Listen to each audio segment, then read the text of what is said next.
So this is note 2 in the series, and I thought we'd have a look at planes, one of my favourite woodworking tool, possibly my most favourite woodworking tool.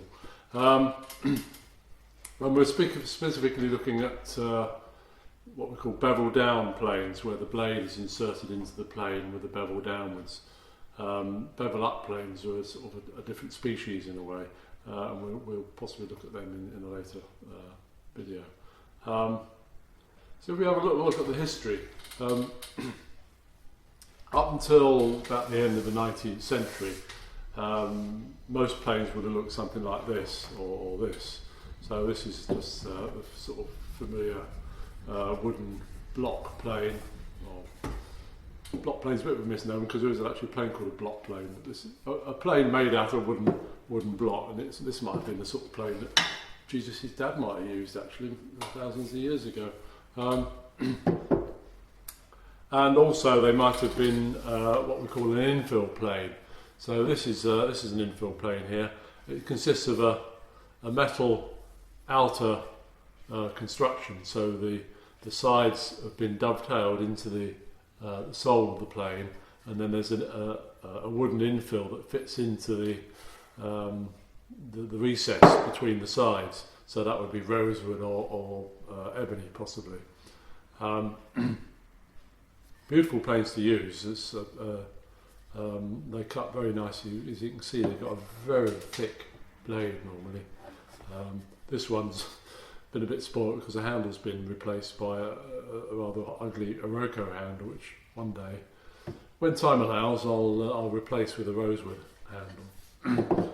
Anyway, as I say, these had the limitations with this one. You had to adjust it by tapping either the front or the back with a little mallet, or tapping the blade to get it adjusted. And these were quite expensive to produce. So about towards the end of the 19th century, Mr. Bailey came up with the Bailey pattern. I'll just move these to one side. And the Bailey pattern plane is the one that's familiar from most workshops, certainly workshops in Britain and the US.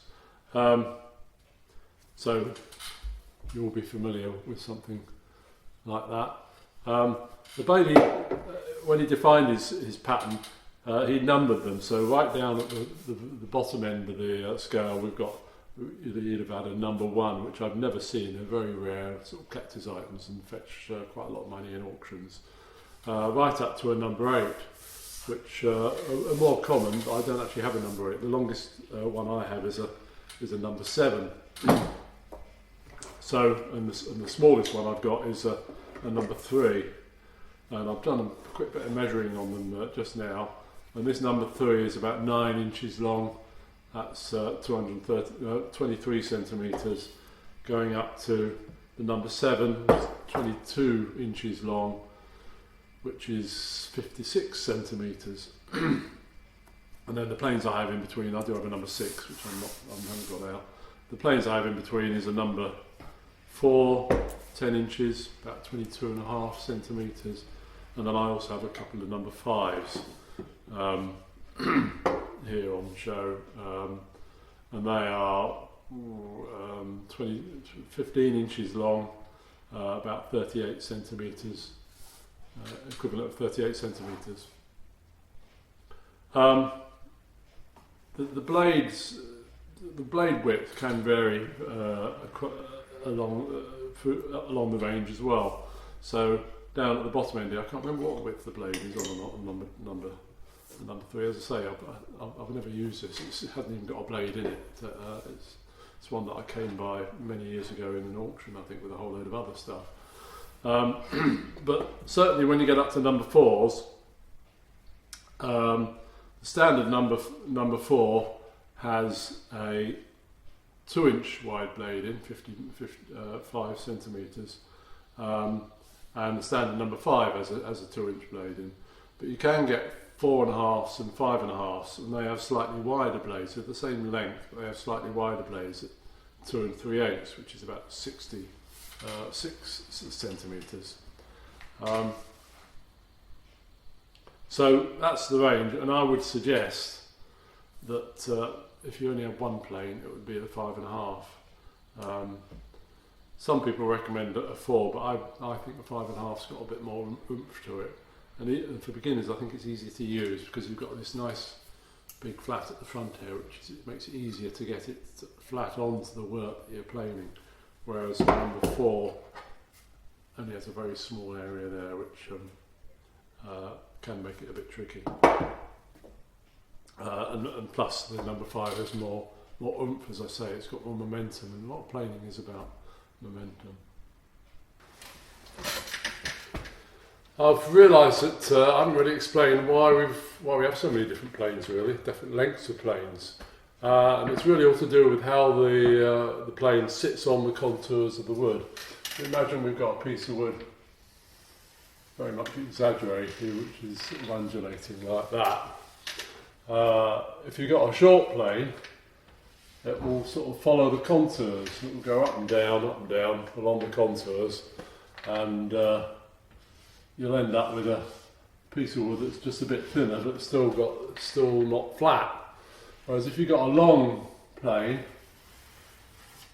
it will skim across the tops of the contours and progressively cut off the tops until you've got a flat edge. And that's why you use a long plane. So the number 8 plane is known as a jointer, and that's why, because it skims off the tops of the contours, and you end up with a nice flat edge, which allows you to joint like boards on a tabletop or something like that. Now, the shorter planes, like the number 4, is known as a smoothing plane, and the reason for that is that it was used right at the end of a job before you assemble, for cleaning up the timber before assembly, so to get rid of any of the sort of pencil marks and the dents and dirt and all that sort of thing from the making process. And if you use a long plane, then if you had a sort of bit of muck in a sort of a bit of a low spot, you'd have to actually take off all the high spot before you could actually cut away or smooth off the blemish. Whereas if you've got a shorter plane, it will allow you to get down into those low points more easily. So there's less work involved in actually cleaning up, because you can just sort of work into those sort of slight depressions that you might have in the surface. So that's why they're known as a smoothing plane. And the sort of 5s and 6s were known as jack planes because they were used as a sort of like a jack of all trades, I suppose. And as I said before, if you only had one plane, I'd go for a 5 or a 5.5, just a basic jack plane. I've got a 5.5 plane here, so let's take it to bits and see how it works. To expose the blade assembly, we lift this lever here, and that allows you to remove the lever cap, which is retained by this screw here. You should really find that once you've got that screw there adjusted, you shouldn't need to do any more, you shouldn't need to fiddle with it at all after that, because it's held on entirely by the movement of that lever. So once you get the setting right, you shouldn't need to change that screw there. Removing the lever cap exposes the blade assembly. The blade assembly consists of the cap iron, sometimes known as a chip breaker, and underneath the actual blade. So it fits in with the, as I say, the chip breaker or cap iron on top, and the blade underneath with the bevel facing down. So that's why it's called a bevel down plane. Why have we got the cap iron there? There's two reasons for it mainly. One is for strength, because the actual blade is quite narrow on this plane. I haven't actually got a measurement on it, but it's quite thin, and there will be a problem with it flexing if we didn't have some sort of reinforcement for it. So the cap iron helps to provide strength to the blade so it doesn't flex, and any flexing or movement or vibration in the plane when it's working is bad news, that affects the quality of the cut. You get problems with tear out, or the cut won't be quite as clean as it could be. The other function of the chip breaker is, or the cap iron, is to, as the name implies, chip breaker, is to deform the shavings as they come off the cut. I have a diagram on the board here behind me which demonstrates how the cap iron works in doing this deforming. So this is sort of like a sectional diagram of a plane. If you imagine it's sort of in that configuration, so we've got the blade here, this is the sole of the plane here, this is the mouth, and we've got the cap iron sitting there like that. And it's trying to plane some quite sort of erratically grained wood here. So this is the fibre pattern. So here it'll be okay because we're planing up, planing with the grain means planing up the hill of the fibres. So you can see the grains running up like that. So we're planing up the hill. But here the fibres are turning down, so we're actually sort of starting to plane down the hill. So the cut will get more difficult at this point because, as I say, the fibres are running down into the wood. So if we were using a plane without a chip breaker at all, then the fibres would they tend to run up the blade like that, and also they'll tend to break up in front of the blade. As the blade's taking the cut, the fibres will tear up in front of it. And the function of the chip breaker is for when the shaving comes up like that, it hits the chip breaker and is forced up in that like that, or it probably will curl away actually. But it's this breaking of the fibre here that helps to prevent the fibres tearing down into the wood and creating tear out, where you get those little patches of torn timber around knots and things like that, or when you're planing against the grain. And if we have the cap iron or chip breaker as close to the front edge as possible, so if we were to have it on another bit of chalk, if we were to move it forward like that, then that distortion of the fibres would be even more positive. And we'll talk later about closing up the mouth as well, which will also have that effect. Now there's a very interesting video by, well, I think it's interesting, you might not, by a couple of Japanese researchers who, it's more or less a film of this sort of setup actually. They filmed in slow motion and highly magnified a blade taking a cut in wood, and they did it against the grain and with the grain, and they used different positions of the cap iron, and they got right down to about 0.1 millimetres from the front edge there, and they were examining the way the position of the cap iron and whether there is a cap iron on or not affected the quality of the cut. And you could actually see the way the fibres break up in front of the cut when you're cutting against the grain. I found it quite interesting, also quite relaxing to watch, but that might just be me. With the blade assembly removed, we can see a little bit clearer how the adjustment mechanism works. I don't know if you can see that clearly, but we've got the lateral adjustment lever here, and it pivots at this point here, and there's a little boss below the pivot point, which engages with this slot here in the blade. So if you imagine when the lever is rotated, it will adjust the angle of the blade. And there's also a little spigot here which engages with this little slot. I don't know if you can see that, there's a slot there in the chip breaker. And when I put that together, you can see that the spigot's sitting in that slot, and if I move the lever side to side, you can see how it's tilting the blade over. So you push it to the left, to the right, and it will tilt the blade to the left, and vice versa. and also if I turn the wheel here, it will turn it clockwise, it will drive the blade down. If it turn it anti-clockwise, it will lift it up. The way that depth adjustment works is that there's from the spigot there's a little yoke that comes down and sits round the adjustment wheel.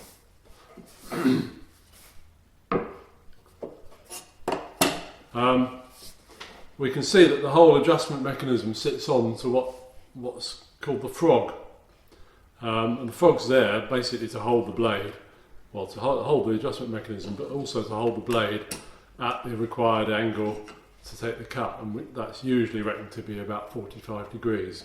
There are some planes, known as York pitch planes, which lift the angle to 50 degrees, and they're usually reckoned to cut difficult woods better.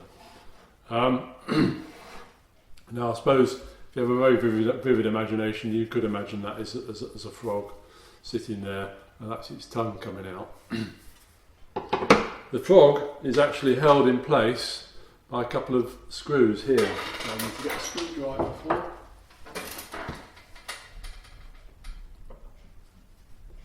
And I can slacken these screws off, and that will allow me to adjust the position of the frog in that direction, and that will open up or close the mouth. So when the blade is in, we can have a larger or smaller gap between the front of the blade and the mouth of the plane.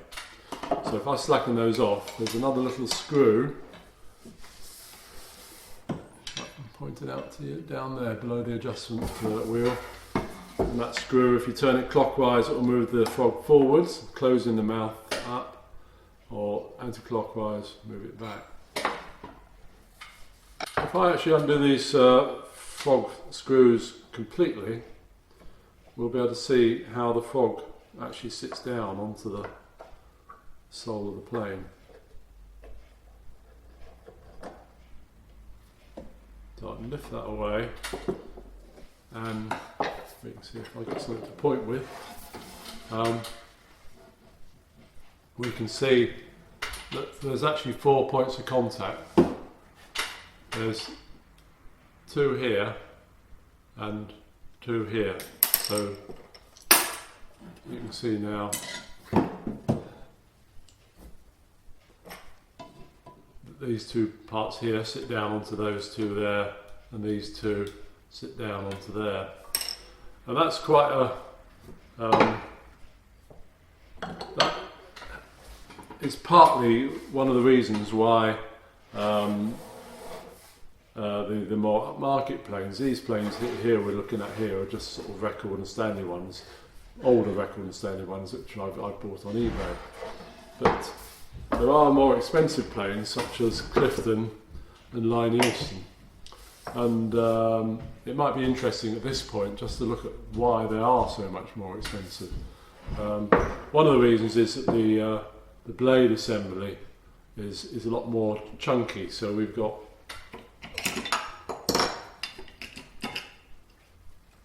a lot more thickness in the blade and the chip breaker, and as I said, any flexing in the blade assembly will have a negative effect on the quality of the cut. So that's partly why it's more expensive, because obviously there's more metal there, so the production costs are higher. But then if we look at the actual fitting of the frog, it is slightly different. If you remember, we loosened the frog by undoing screws here, but now instead of screws there's just flat-headed rivets there, and the actual screws are now down here at the back, and I can slacken those off and then adjust the frog position, or closing up or opening the mouth using this screw here. The advantage of that is it means that I can do that adjustment without having to actually take the blade out at all. All that can go back together again, and I can do that adjustment from the back here, loosening these screws off without having to take the blade out and put it back in again and do loads of adjustment and things. which is a bit of an advantage, but not a huge advantage because you're not actually making these, adjusting them out that often.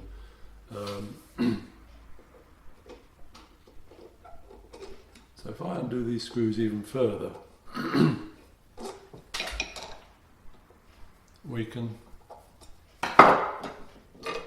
see one of the other reasons why it costs more to produce these planes is, if you look, you can see we've got a very large machine surfaces there that make together like that to give a very positive seating for the frog. Whereas on here, if you remember, the frog only had the 4 points of contact. Yeah. So again, that's reducing the amount of flexing and distortion that can happen in the planing, and it should give you a cleaner cut.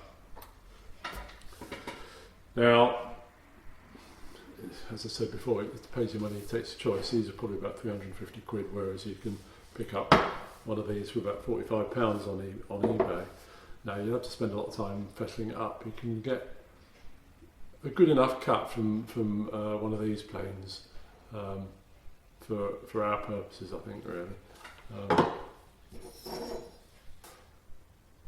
I've got this plane back together again, and I just want to backtrack a little bit because we never got around to actually taking the cap iron off the blade. So we do that by slackening off this large screw on the back here. Now, when you take the cap iron off, which is on the back here, you need to be careful. Don't sort of just slide it off like that, because you may damage the nice sharp edge of or hopefully nice sharp edge of the blade. The way to do it is to slide the cap iron back, rotate it through 90 degrees, and then slide it back up again and pull it off the screw coming out through that hole at the bottom of the slot there. And in that way you don't damage the edge. And similarly, when you put it back together again, put it through the slot holding it at right angles, slide it back, turn it, and then move it forward. And what you're aiming to do is to have a millimetre or less between the cap iron tip and the blade tip. If you've watched the Japanese research film, which I mentioned earlier, you'll see that they talk about actually having the cap iron, the edge right up about 0.2 of a millimetre from the blade edge. But I think, again, for our purposes, for general work, I just sort of have a rule of a millimetre or less. While we're talking about that, we also, you might be wondering why we'd want to change the size of the mouth of the plane. And again, it's partly to do with this sort of preventing breakout. If you're planing very difficult wood, which might have a wild grain, sort of ripple, or sapele, which is famous for being sort of road grain, where the grains going in different directions next to each other, you want to have a very, very fine cut, a very sharp blade, very fine cut. You'd have the chip breaker right down close against the edge of the blade, and you'd also close down the mouth of the plane, so that you get that distortion of the fibres to prevent tear out is more positive. And then, if you were roughing out, sort of using the plane as almost like a scrub plane, which was a plane which was used for planing very rough sawn timber and had a very curved blade. So in that case, you would take the blade right back and have a very large mouth so that the shavings can escape more easily. Anyway, if I put this back together again, so I've positioned that a millimetre or less back from the edge, turn it over, tighten up the screw, let's check it hasn't moved while I was tightening it, and then put the blade back into the plane, being careful not to bang it against the metal parts of the plane. Drop the lever cap back on, press the lever down, and you're ready to go. Every time you take a blade out of a plane and put it back in again, it won't go back in exactly the same place. You will have to do a little bit of adjustment. I don't want to actually go into that at the moment. We'll do that in a later video.